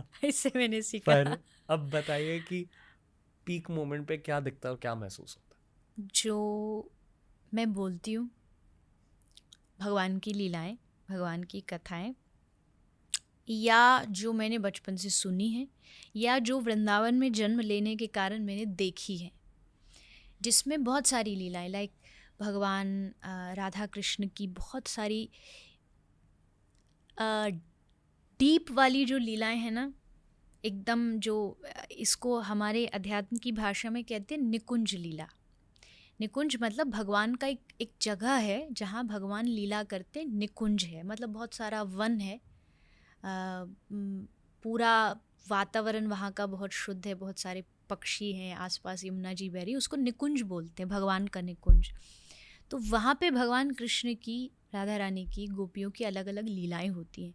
इवन हमारे संप्रदाय में ध्यान के लिए नहीं बोला जाता है, हम ध्यान भी करते हैं तो उसको हम चिंतन बोलते हैं, क्योंकि ध्यान मेडिटेशन इज़ कि आपको एक निर्गुण है, एक फॉर्मलेस ईश्वर भगवान जो भी आपका एनर्जी, उसको आपको देखना होता है। बट आई फील कि हमारा मन जो है ना वो बहुत कलरफुल है, जॉयफुल है, उसको कुछ अट्रैक्ट करने के लिए कुछ चाहिए, कोई स्टोरी चाहिए, कोई पिक्चर चाहिए, कोई फॉर्म चाहिए।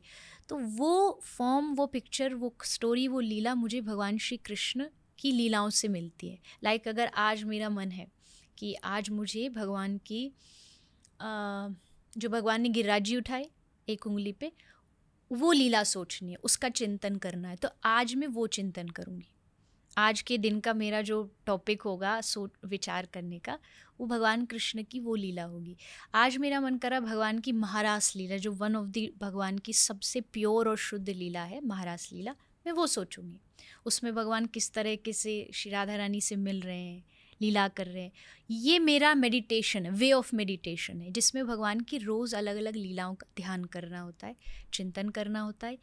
अब इसमें दो चीज़ हैं, या तो आप कोई सुनी सुनाई स्टोरी सुनते हो, देखते हो, जो हमने अक्सर सुनी है, या कई बार आप इतने ज़्यादा उसमें इन्वॉल्व हो जाते हो कि कुछ स्टोरीज़ अपने आप आपके मन में पैदा हो जाती है, जो है नहीं, असल में हुई नहीं, बट आप इतने ज़्यादा उसमें घुस जाते हो, इसको अनुभव कहते हैं। मतलब आप उतने उसमें इन्वॉल्व हो जाओगे कि आप एक नई ही स्टोरी कोई बना लोगे, एक नई लीला बना लोगे। और ये बहुत रेयर होता है, ये बहुत, जब आप एकदम हाई लेवल ऑफ डिवोशन पर पहुंच जाते हैं तब जा कर के ये होता है कि यहाँ कुछ कुछ नया दिखने लगता है, जो हुआ भी नहीं वो भी दिखने लगता है। तो वो जो चीज़ है वो कभी कभी आती है, वो ऐसा नहीं है कि बहुत नॉर्मली आ जाती है, कभी कभी ऐसा फील होता है। उसमें मैसेज होती है आपके लिए? मैसेज हाँ हो सकता है, भगवान की हर लीला में कोई ना कोई मैसेज होता है। हो सकता है भगवान को इंडिकेशन दे रहे हैं, किसी भी तरीके से दे रहे हैं, उसको समझ पाने के लिए भी आपकी भीतर उतना एनर्जी होनी चाहिए। एंड आई थिंक हर जगह भगवान इंडिकेशन तो देते ही देते हैं, हर बात में देते हैं, बट समझने के लिए थोड़ा सा आपको पावर चाहिए। पिछले 2 साल में काफ़ी ऐसे गेस्ट आए जिन्होंने मुझे तंत्र साधना के बारे में बहुत कुछ बताया जी। कभी कभी ऐसा लगता है कि तंत्र साधना मेरा पात है। अच्छा, कभी कभी नहीं, मुझे पता है कि तंत्र साधना मेरा पात है वो पता चला। मैं ये भी जानता हूँ कि कृष्ण भगवान की तंत्रोपासना भी होती है। I don't know the right word for it कि उसे क्या कहते हैं। मैंने ये भी नोटिस किया, ये जब मैं वृंदावन में गया, मैं पूरी भक्ति के साथ गया, पर जब मैंने किसी से भी इसके बारे में बात करी तो एक नेगेटिव कॉनोटेशन थी इस वर्ड से एसोसिएटेड। जी। आप इसके बारे में कुछ कहना चाहोगे? क्योंकि मैं इसे नेगेटिवली नहीं देखा। तंत्र मेरे लिए, तंत्र शब्द का मतलब टेक्निक होता है। राइट। मैं बस उस पर्सपेक्टिव से देख रहा हूँ कि कृष्ण भगवान की पूजा करने का टेक्निक क्या है, ये मैं पूछा था। लोग ऑफेंस ले लिए उससे। वृंदावन वाले से पूछोगे तो ज़रूर ऑफेंस लेगा क्योंकि वृंदावन की जो पूजा करने का एक जो तरीका है, सारे दुनिया के वो एकदम ऑपोजिट है। क्योंकि सारी दुनिया में कृष्ण भगवान है, पर ब्रज में कृष्ण भगवान नहीं है। ब्रज में कृष्ण किसी का बेटा है, ब्रज में कृष्ण किसी के पति हैं, किसी के प्रियतम हैं, किसी के सखा है। इसलिए वो जो भगवान वाला जो एक नज़रिया है वो ब्रज में कभी एंटर करता ही नहीं है। आप किसी के भी दिमाग में भरो, यही रीज़न है कि वहाँ कृष्ण को लोग गाली भी दे देते हैं। क्यों? क्योंकि वो यार है भाई, हम तो बोल सकते हैं, हमारा दोस्त है। वृंदावन की जो पूजा है वो बहुत अलग है। उसको समझने के लिए या तो जो वृंदावन के उस रस को जानता है उसमें आपको घुसना पड़ेगा, और जाना पड़ेगा। और आई थिंक वो एक ऐसी उपासना है, आज ब्रज के जो अच्छे अच्छे संत वृंदावन में रहते हैं ना, उन्होंने सब खोजा। वो हिमालय में गए, वो साधना किए, वो बनारस के घाटों पे जाके कई कई दिनों तक भूखे तप किए, साधना किए, ब्रज में आए और ब्रज में आके अटक गए। यहाँ से वो आगे बढ़ नहीं पाए। क्यों? क्योंकि उन्होंने डीपली ब्रज के रस को जाना। देखिए, कृष्ण भगवान रूप में उतना अच्छा सुंदर नहीं है जितना वो अपना प्रियतम रूप में, अपना सखा रूप में जितना वो प्यार देता है ना, उतना भगवान रूप में नहीं देगा। ब्रज में एक उद्धव जी थे, वो बहुत ज़्यादा ज्ञानी थे, या ये कह लीजिए उन्होंने बहुत वेद पढ़े थे, शास्त्र पढ़े थे, सब कुछ जाना था, पर उन्होंने प्रेम की शिक्षा नहीं जानी। प्रेम क्या होता है? तो भगवान श्री कृष्ण के मन में आया कि ये तो रूखा की रूखा ही रह जाएगा, इसने सब कुछ पढ़ लिया पर इसने प्रेम नहीं पढ़ा, इसने प्रेम को नहीं जाना। तो भगवान कृष्ण उसको वृंदावन भेजा, जा गोपियों से सीख के आ। वो आए, उन्होंने गोपियों से कहा कि वही जो आप कह रहे हैं, ध्यान करो। गोपी से कहा कि मैं तुमको एक मंत्र देता हूँ, मन भगवान में लगाओ। तो गोपी ने कहा कि मन भगवान में लगाओ, ये तो तूने पढ़ लिया उद्धव, पर एक बात बता, जिसके पास मन ही ना हो वो क्या करे? वो क्या मेडिटेशन करेगा? क्योंकि मेडिटेशन के लिए तो मन चाहिए। तो उद्धव ने पूछा, ऐसा हो सकता है क्या कि किसी के पास मन ना हो? गोपी कहती है, हो सकता है, क्योंकि हमारे पास नहीं है। उद्धव ने कहा, ऐसा हो ही नहीं सकता, भगवान ने सबको मन दिया है, जन्म के साथ मिलता ही मिलता है। गोपी ने कहा, हाँ हमारे पास था, अब नहीं है। अब कहाँ चला गया? बोले, जब कृष्ण ब्रज छोड़ के गया तो हमारे मन को अपने साथ ले गया। अब ऊधो मन ना भये 10-20, एक पद है ये, ब्रज में गाते, ऊधो मन ना भये 10-20, एक हतो सो गयो श्याम संग, को आराधे ईश। मतलब तेरा जो ईश्वर है उसको मन में रखे कहाँ, जब मन ही नहीं है, मन को कृष्ण ले गए। अब आप सोचो, जो मन तक को भी भगवान को दे देता हो, आप उस व्यक्ति से अगर तंत्र मंत्र की बातें पूछोगे वो नहीं बता सकता, या वो यही कहेगा। नारद जी ने आके गोपियों से कहा, गोपी मैं तुमको कोई एक मंत्र देता हूँ जिसको आंख बंद करके ऐसे तुम यमुना जी के घाट पे बैठो, इससे परमात्मा, ईश्वर, भगवान तुम्हारे मन में आ जाएगा। तो गोपी हंसने लगी। गोपी ने कहा, हमको ऐसा मंत्र नहीं चाहिए जिससे मन में भगवान आ जाए, हमें ऐसा चाहिए, ऐसा मंत्र बताओ जिससे मन से कृष्ण निकल जाए, क्योंकि ये जा ही नहीं रहा, ये हमारे रोम रोम में बैठा हुआ है। हम काम भी करती हैं तो हमको हर जगह कृष्ण दिखता है। कोई ऐसा मंत्र बताओ जो भागे जीवन से। तो ये ब्रज का प्रेम है। इस ब्रज के प्रेम में सच में जादू, तंत्र, मंत्र, साधना, ये शायद हम ब्रज वालों को समझ आती नहीं है। आई एम नॉट सेइंग कि ये चीज़ें होती नहीं, होती होंगी, पर कृष्ण ने ऐसा बना दिया है ब्रज को, या वृंदावन को, या वृंदावन के लोगों को। वहाँ का एक ही साधना है, कृष्ण बोलो और रोते रहो। ये हमारी साधना है। कोई हमसे पूछे तुम ब्रजवासियों का मंत्र क्या है, राधा राधा कहना, ये हमारा मंत्र है। और उनके लिए रोना, क्योंकि मुझे लगता है दुनिया का टॉप मोस्ट जो इमोशन है वो है जब आप भगवान के सामने रोते हो, आप उनके याद में रोते हो, उनके लिए रोते हो। और यही प्रेम होता है। जब आपकी किसी ने कहा कि मोह और प्रेम में क्या फ़र्क है, तो उत्तर देते हैं कि जब किसी से कुछ दिन बाद मन भर जाए वो मोह है, पर किसी को देखकर मन भराए वो प्रेम है। किसी के शरीर के लिए आकर्षण हो वो मोह है, पर किसी के लिए मन से समर्पण हो वो प्रेम है। आप किसी से सम्मान चाहो वो मोह है, पर आप सम्मान दो वो प्रेम है।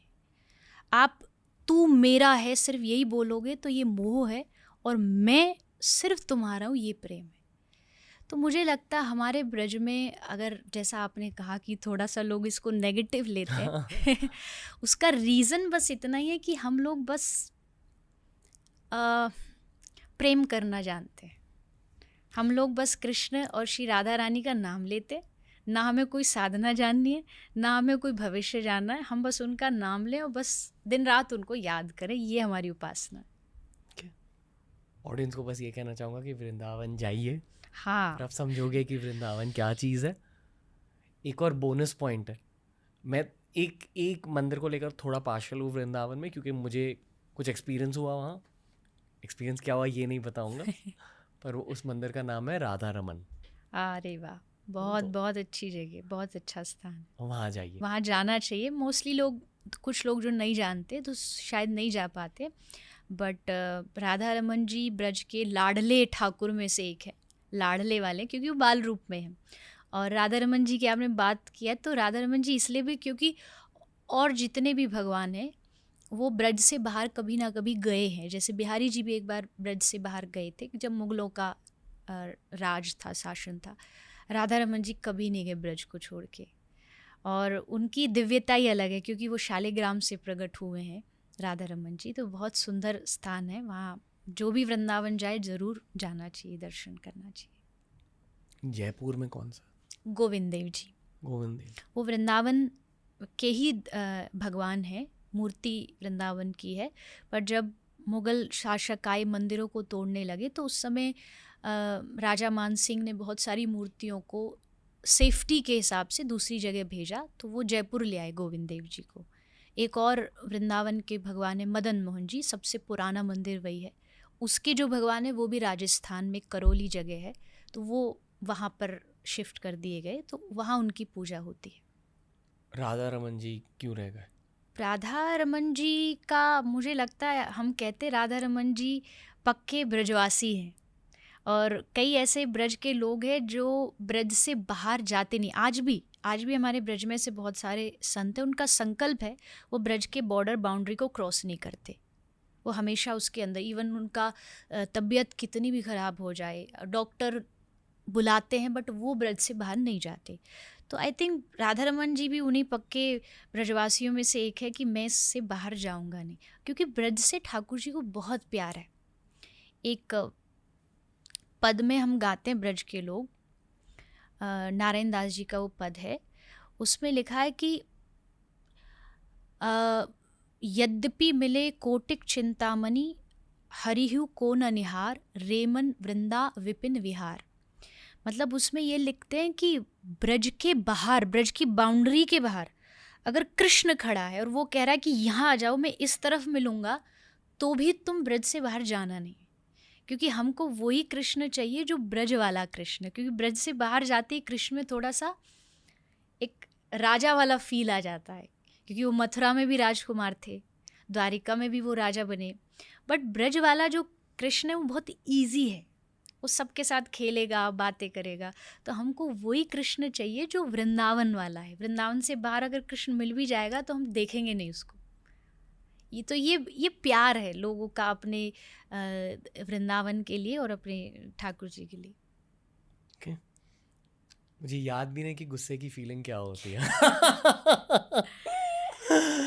और बस यही था आज का एपिसोड। आई होप एपिसोड के बाद भी आपके मन में यही कृष्ण वृंदावन चलता रहे, और फर्स्ट यहाँ से जाके आप प्लान बनाएं कि अब मुझे वृंदावन जाना है। मैं वृंदावन जाऊंगा, क्योंकि जब मैं इस बार गया अक्टूबर में, जब मैं वृंदावन से लौटा तब दिमाग में बहुत सारे सवाल थे, तो मैंने सोचा कि इन सवालों का जवाब ढूंढकर फिर लौटूंगा। या वो ट्राई कि अगर आप वृंदावन आते हैं और अगर मैं वहाँ पर हूँ, आप हम मिले, और आपको दो वृंदावन है। दो वृंदावन मीन्स एक वो है जिसको लोग देखने जाते हैं, एक वो वृंदावन है जिसको दिखाया जाता है, जो देखना पड़ता है। Not just concrete building lights, ये सब देखना, ये वृंदावन नहीं है। एक वृंदावन ऐसा छुपा वृंदावन है जो या तो जो वहाँ रहते हैं उनको थोड़ा नॉलेज है कि यहाँ क्या हुआ, कैसे हुआ, और कुछ कुछ ऐसी जगह जहाँ फीलिंग आती है। मैं वृंदावन में रहती हूँ, ब्रज में रहती हूँ, बट कभी कभी होता है कि देखो थोड़ा सा बिल्डिंगें बन गई है, थोड़ा सा एक आता ही है, हर जगह आया, ये तीर्थों में भी आया है, बट अभी भी ऐसी जगह है जहाँ जाके फील होता है कि सचमुच यहाँ कृष्ण गैया चराते होंगे। तो वो जो जगह है वो कहीं ना कहीं छुपी है, और वो देखना जाओगे तब ये जो वाला वृंदावन जिसकी हम बात कर रहे हैं ये तभी दिखेगा। आई होप नेक्स्ट ट्रिप जब भी आपकी होगी तो आपको असल वृंदावन का दर्शन हो। तो थैंक यू देवी जी, बहुत ज़्यादा सीखा आपसे, तो very grateful to you. And definitely आपसे फिर से बात करनी है। जी, thank you for having me. आगे भी हम ऐसी बातें, ऐसी वृंदावन ठाकुर जी अपने जीवन सबसे जुड़ी बातें लोग तक पहुंचाएं आपके और सबके थ्रू। तो मुझे भी बहुत अच्छा लगा। आई होप जल्दी फिर बात करेंगे। Thank you. ठीक है, तो दोस्तों ये था आज का धार्मिक स्पेशल। बताइए एपिसोड कैसा लगा, फीडबैक दीजिए and as usual guest recommendations भेजिए। हमने बहुत सारे सनातन धर्म से रिलेटेड एपिसोड्स क्रिएट करे हैं। I personally would also suggest हमारे तंत्र एपिसोड्स भी चेकआउट करें, वो एक अलग स्कूल ऑफ थॉट होती है। वैसे हमारे सारे सनातन धर्म के एपिसोड्स हम लिंक कर देंगे नीचे।